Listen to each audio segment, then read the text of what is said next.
এই তো যে সুন্দর নূর নবীজি, নামটি মধুমাখা,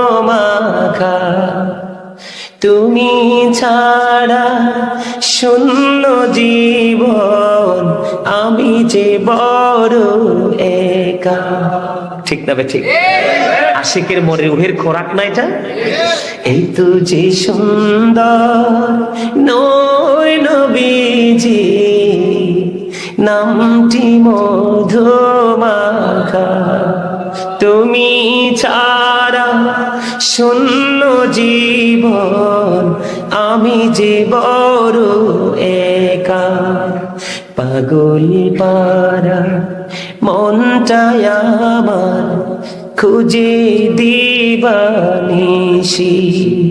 কেমন করে বলবো গো তোমায় আমি ভালোবাসি। এটা কিন্তু গজলের মূল কথা না।